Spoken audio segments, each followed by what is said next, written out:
Coming to you live from the Business Radio X studio, it's Franchise Marketing Radio, brought to you by IDS, an award-winning digital marketing agency that delivers integrated marketing solutions for franchisors, franchisees, and franchise development teams. Learn why over 75 brands depend on IDS's team of dedicated marketers and client service professionals to deliver a strong ROI on their marketing investment.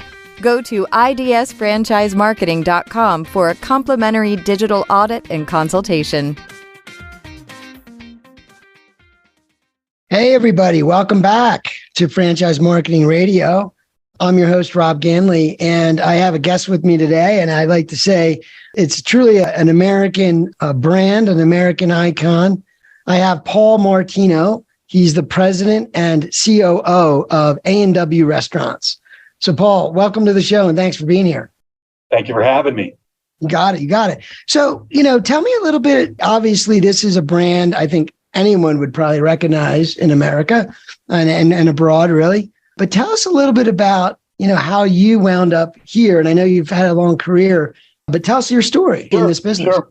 Well, I started in the restaurant business out in Southern California a very long time ago. And my dad was in the military. He's a retired general in the Air Force.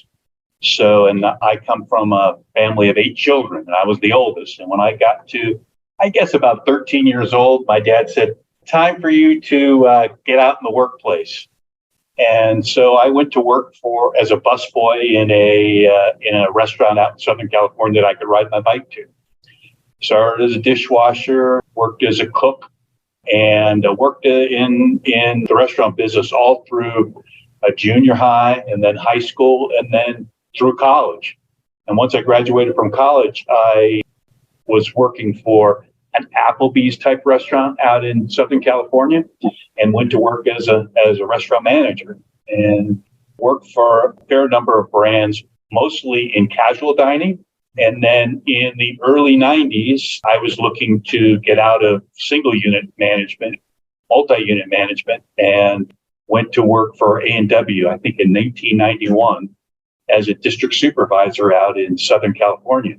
At that time, I managed 15 restaurants out there, many of them in malls. And in 1996, I was promoted to VP of company operations. And at that point in time, the headquarters was in Minneapolis, Minnesota. So I had 2 small children and a wife who lived and breathed the California sunshine. And we moved from sunny Southern California, where no one had seen snow or anything less than 50 degrees, to Minneapolis, Minnesota. And that was not a pleasant transition, I will tell you that. From there, the headquarters moved to Detroit. So we jumped out of the frying pan right into the fire. And then from there, moved to Lexington, Kentucky. And we've been there ever since. I left the brand for a short period of time when Yum acquired the brand in the early 2000s. And then I got a call from our current CEO, Kevin Basner, in 2011 that a group of franchise partners were interested in buying back the brand from Yum when Yum decided to divest the small brand. And I came back to A&W where my heart was in 2011, and I've been here ever since. And it's been a great run. So that's a little bit about me. That's a heck of an unpacking, and I appreciate that. I picked up on something real early in that my dad was, did you say, what was his rank in the Air Force? General in the Air Force. Okay. An Air Force general. I'm in Colorado Springs, not far from the academy. I could just tell you the caliber of people associated with the Air Force, right? That's one thing. That's one thing I picked up on, right? So you had that as a dad. Then you said I was the oldest of 8. So that almost becomes your number 3 in the parenting triangle, right? So a lot of responsibility. Yeah, no kidding. My dad did 3 tours of Vietnam. Wow. Back in the day. And my dad passed 4 years ago. And the absolute most incredible man you'd ever meet. He left the military and went to work as executive vice chancellor of the University of Riverside after he left. And just an unbelievable man, a great role model for me and for thousands, I would assume. I wanted nothing to do with the military, though, I could tell you that. Oh yeah. Not as a kid, especially, right? No doubt. You can look back and say, well, that did instill some things in me that I think might have been handy. You know? Absolutely.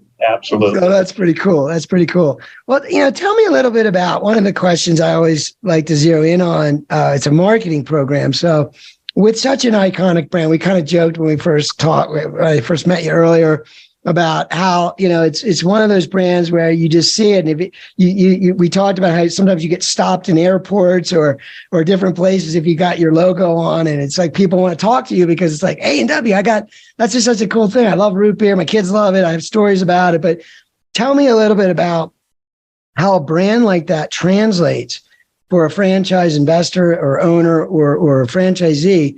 What, that must be powerful, right? To have that behind you, and tell me a little bit about that.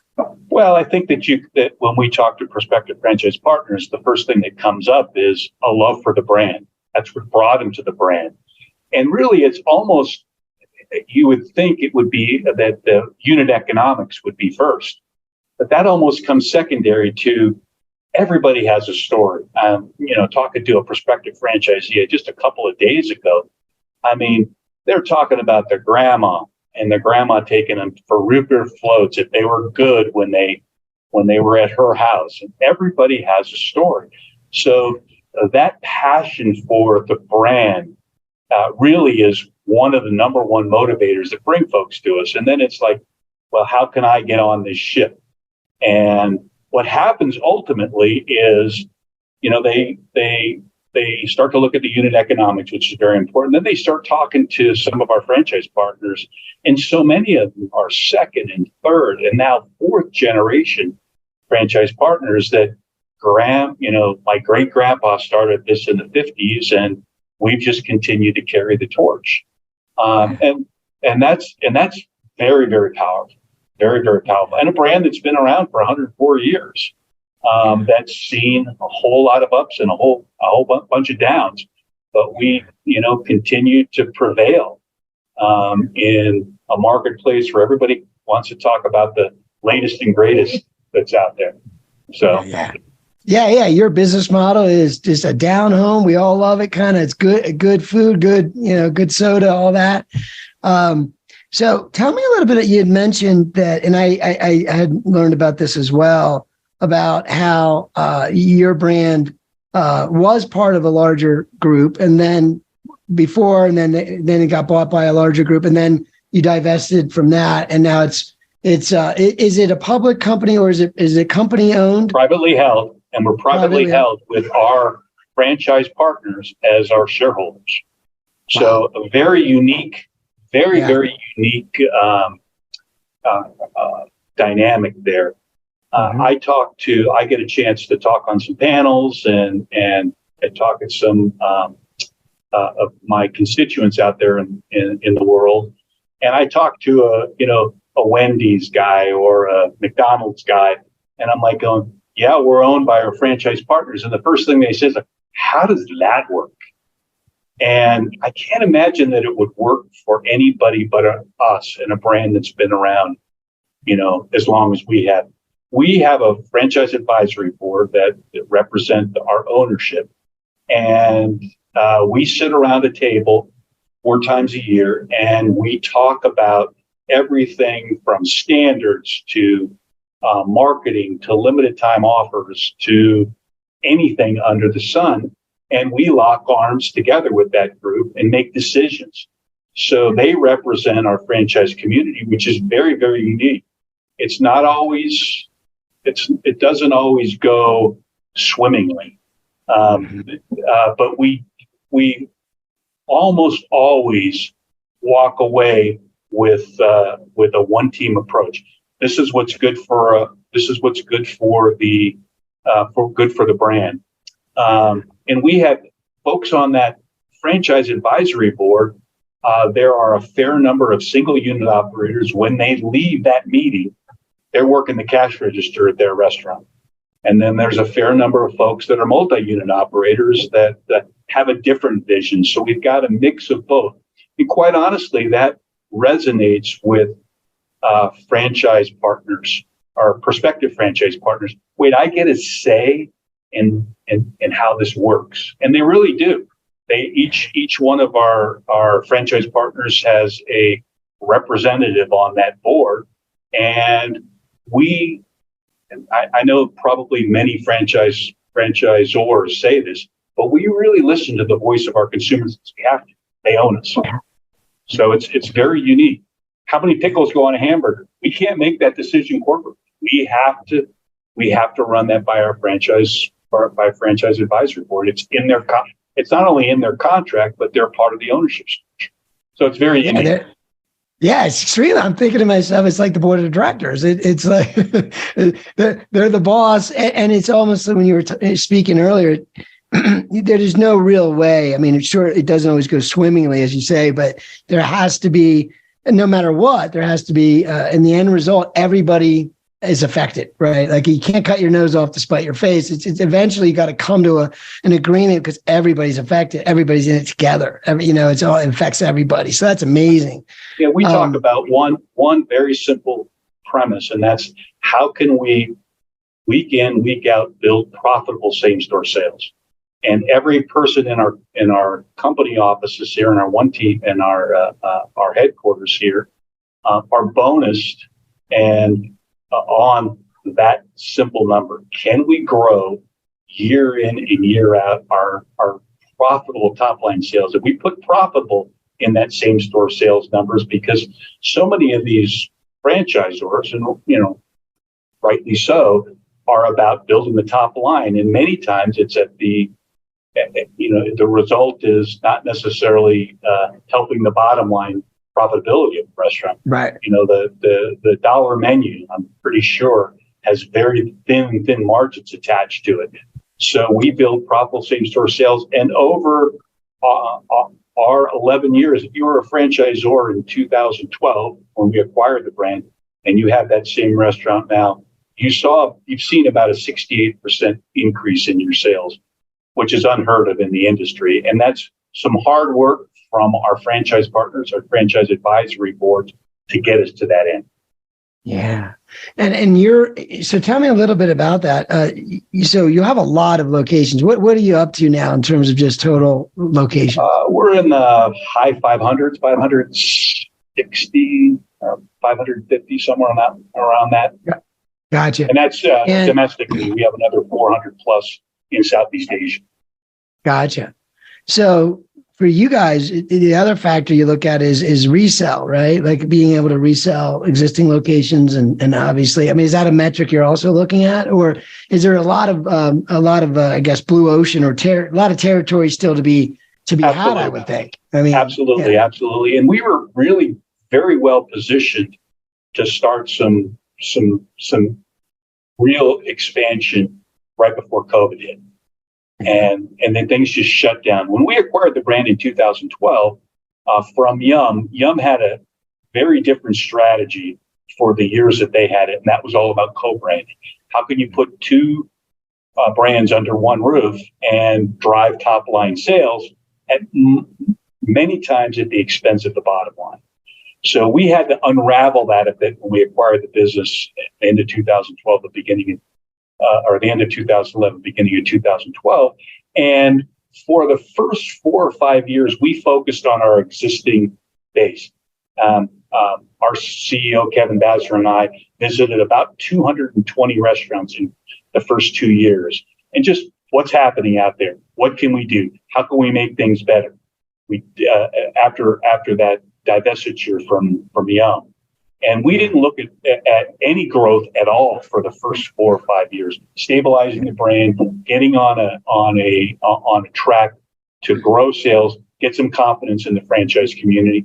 And then we very, very slowly started looking at growing. We need to grow. We need to continue to get more locations out there. And to your point, a lot of green space out there.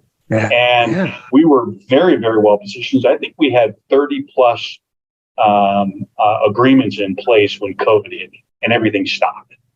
And it wasn't until really the end of last year where it started to pick up again. So we've got probably 35 agreements in place right now and growing every day. So we're we're very excited about our growth potential, but because we need to grow. We need to grow. We need to grow more locations out there, and I think we're well positioned to do that. Yeah. Well, I mean, I talk to a lot of franchise brands, and I don't know any like you where it's company owned, it's franchisee owned, and you're a franchisee. I mean, you get both. You get the best of both worlds, right? That's pretty cool. Yeah. And I would think, really, if it were me, like, I mean, do you have any sales jobs over there? I might come over and talk about it, because to me, it would probably not be a difficult brand to scale, right? But you position it where we got to do it right. We're going to take our time, but it sounds like you're ready to kind of put your foot on the gas a little, and you got the story. I mean, man. Yeah, I think so. I think we have a motto around here, and that's that we'd rather have open one restaurant that's open for 50 years than open 50 restaurants that are open for 1 year. So we're very, very diligent about our approach to expansion, and we've made some missteps like everybody does. And it's still a fairly significant investment when there's a lot of low entry franchises out there. So to say that it's an easy sell, I'm not sure that that's necessarily the case, but we definitely have a story to tell. And for the right franchise partner that wants a long-term, a long-term business to be in, we have a pretty good message to sell. All right, I hear you. I agree. So speaking of that, when you look at the local owner, you have this iconic brand that many people resonate with, right? Have history and stories. And is there, do you, through your marketing, just through the way you launch a business locally, is there a connection to the community? Do you work through different programs just so that the business can kind of connect with the people around it, because it just feels like such a family thing almost, right? Absolutely. Absolutely. How does that play in, I guess? Well, it's interesting that you asked that, because our marketing fund structure is such that all but 0.5% of their marketing dollars goes back to the franchise partner. So they can invest their marketing dollars, unlike a McDonald's or a Burger King. They can invest almost all of their required marketing funds back in their marketplace. So whether that be local sports teams, local community events, whatever that might be, they have the ability to invest their marketing dollars in their marketplace. We just opened up a restaurant in Altoona, Wisconsin, and we opened up January. I understand that it's pretty cold in Wisconsin in January. I'm told, I could be wrong, but our franchise partner opened up there, very, very invested in the community. And she blew the doors off of any record that was that was in place for an opening week, an opening 2 weeks, and an opening month. Just blew right by every record that we had. And I believe that a lot of that has to do with that connection to the local community. We have an iconic brand, but we got to connect with the local community. And we've done well in marketplaces, in rural marketplaces, where it's a marketplace that lends itself to that. You're not going to go to LA and be able to ingratiate yourself in that local marketplace. It's just impossible.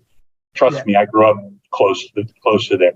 But in Spirit Lake, Iowa, that franchise partner probably knows a good part of that community and can ingratiate themselves in that community and spend their marketing dollars in that community. That's very important to what we consider one of our strengths. Yeah, no doubt. That's what I just had that feeling. So you had mentioned earlier about the franchise advisory board. Obviously, that's an important meeting that you do, and an important group of people, and it's really representation of all the ideas throughout the network, and the important thing. So you also mentioned profitability is something you take very seriously. You really focus there. Is there one key thing or anything over the recent years that this group has really looked at and said, we've got to do that? That's where we focus to really drive profitability. If there's one thing or even a couple of things that you would say. Well, I think you're talking about our that community going through the last couple, 2-3 years of COVID. Yeah. And I think what our community learned very, very quickly was the value of execution at the drive-thru. And how we can serve continued quality is our long-term value proposition. We can't compete with the McDonald's 2-for-1s. We can't compete there. So we have to invest in our community, and we have to be the best at what we can be in that community. And I think our franchise partners learned a couple things. They learned the value of our supply chain because when we divested from Yum, we remained in their co-op. So our franchise partners have the buying power of Taco Bell, Pizza, and KFC in that co-op. Very, very important, especially during COVID when you couldn't get napkins. Sometimes you couldn't get straws. Sometimes you couldn't get wrap for your hamburgers, burger patties, chicken. All of those things where that supply chain with many brands really struggled. We had the strength of that co-op behind us. So how they could execute best at the drive-thru was very important over the last couple of years, and how they could maximize profitability through that. I mean, you close the dining rooms, you're doing most of your business. We saw a record-breaking year in 2020, and we broke that record again in 2021 because we had, we were one of the brands that had drive-thrus. So I think that was key. And continuing to leverage that quality piece. We just recently went through a menu optimization project that we're just on the tail end of, where we looked at our menu boards, and how can we optimize what we do? We feel like we have the best chicken tenders out there in the marketplace. How can we highlight them on our menu boards?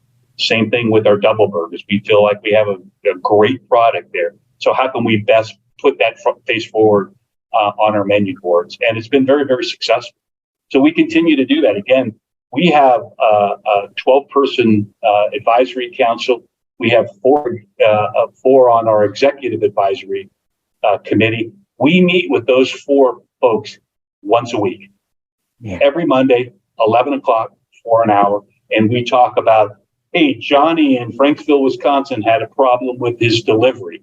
We're having a problem with pickles, whatever the case may be. We talk about that every week. And again, staying very, very connected with our franchise community. Every franchise community has folks that feel like their franchisor isn't doing everything that we can. But not every franchisor has a voice. Our franchisee has a voice, and our franchisees have a voice. I mean, we got a letter from one of our franchisees up in Oregon that said they were unhappy with our current LTO, and it was confusing for her customers. And we brought that in front of our franchise advisory board. Let's talk about this. So, I mean, that's just how we work. It would not work I've worked with other brands before, would not work. It just happens to work with us. Even if they were willing, it would take too long. It wouldn't be relevant by the time amazing. So COVID, you mentioned that clearly, I say this all the time. And when we were interviewing folks back then, it was very interesting to see how everybody was reacting to that. And obviously some got hit harder. Certainly you did. Not being, I guess, an essential business, right? But you had the ability to stay in business and have the drive-through, and probably people preferred it because in that sense. Was there a technical or technology innovation that you had to look at, or anything additional, or you were kind of ready to go and it was more? I think we weren't really positioned well in the whole Skype arena as it related to how we did business on a day-to-day basis. Again, you've got a fair number of our franchise partners that have been around forever. Some of them are slow to adopt technology, but certainly the big winner in COVID was technology. Let's face it. I mean, the Amazons of the world, the delivery platforms, everybody benefited from the fact that that section of the population that wanted to have nothing to do with online ordering our online delivery. Now we're forced to do it. They had to learn it. And so now it's like, hey, this is pretty easy. So, they had to adopt it. Now it's part of their day to day. I think the big thing that we did during COVID that kind of helped us and our franchise partners breathe a little easier. Well, again, front facing, we held weekly meetings with our CEO, head front and center. This is what's happening. This is how you apply for, the loans that were out there. This is how you handle some of the supply chain challenges. This is what you can expect to be out of. This is what you can expect here, there, and everywhere. So I think that was the big thing. And we had to bring our franchise partners along to figure out how to work with simple technology, a Skype call or a Teams call or whatever. But it was, again, it's really we're a very high touch business. And, I was just got off the phone with Kevin, and he had just got a call from one of our new franchise partners on his cell phone.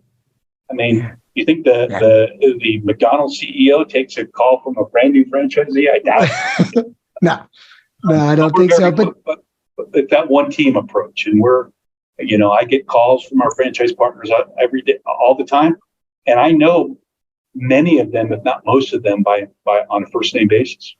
Yeah. I mean, what you just said is mind blowing in a sense. I know in some worlds, getting a hold of a guy like you would cost a lot of money just for an hour. So, you know what I mean? They getting, someone of your level and your experience, right? If I can tap into that as a business owner, and maybe a newer business owner, right? Someone who has not been in the restaurant world for 40 years or in franchise world. So that's an amazing resource for your franchisees. Yeah. So with that being said,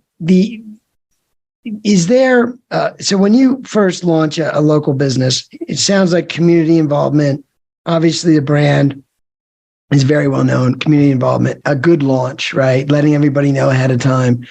Is there any other key ingredients that you have found that you're successful? Obviously location matters, right? Which you're probably really good at knowing that, but is there any other key marketing element or things that you really key in on to help them get going or even scaling? I think that one of the most important things in a launch is how you execute for the first 30 days. And, you're going to get a lot of interest in a new restaurant. And I don't know how often you go to new restaurants. We have a 30-day rule in my house that you don't visit a brand new restaurant for the first 30 days. But you're going to get a lot of folks that line up that hey, there's an icon coming to our town. Let's go check it out. So that execution is going to tell you whether or not those folks will return. A fair number of them won't. They're just there because they remember A&W from years ago.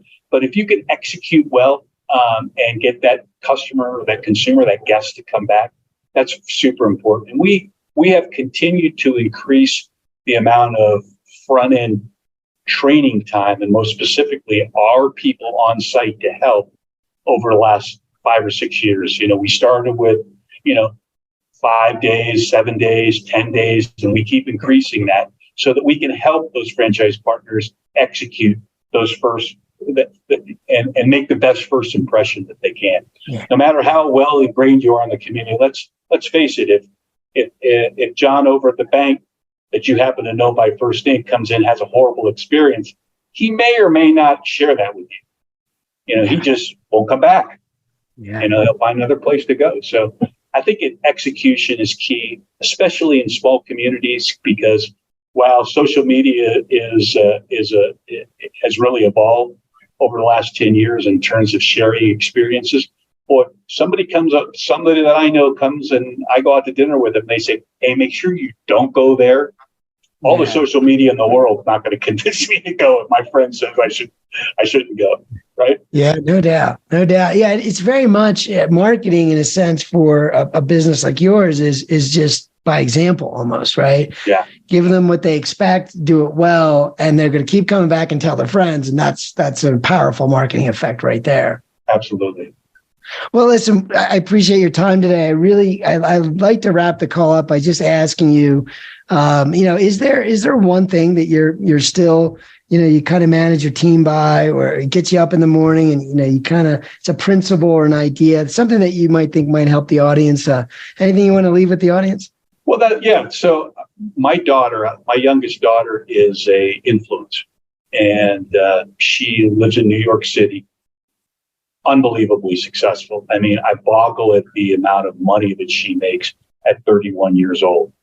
And she was recently interviewed on Rachel Ray. I say recently, I don't know, in the last year or so. And Rachel Ray asked her if there was one thing that your parents taught you when you were growing up that you've held with you. And I was watching this and I had no idea what she was going to say. And I said, I wonder what brilliant thing came out of my mouth. And she said, she started with, well, my dad always told me when I was growing up something that's kept with me all my life. And I wonder what brilliant thing I said. I can't wait. And she said, be nice to everyone. And she said, and I've kept that with me. And so our approach is one team. We're all on the same team. We talk about it all the time. We have a convention next week. That's the title of it is One Team.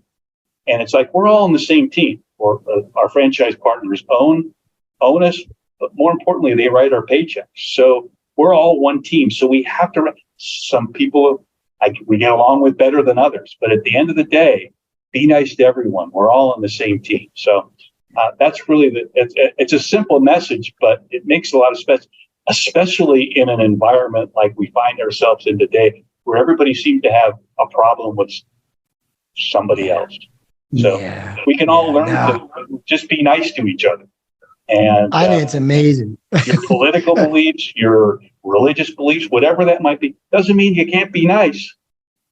So one team is what we preach.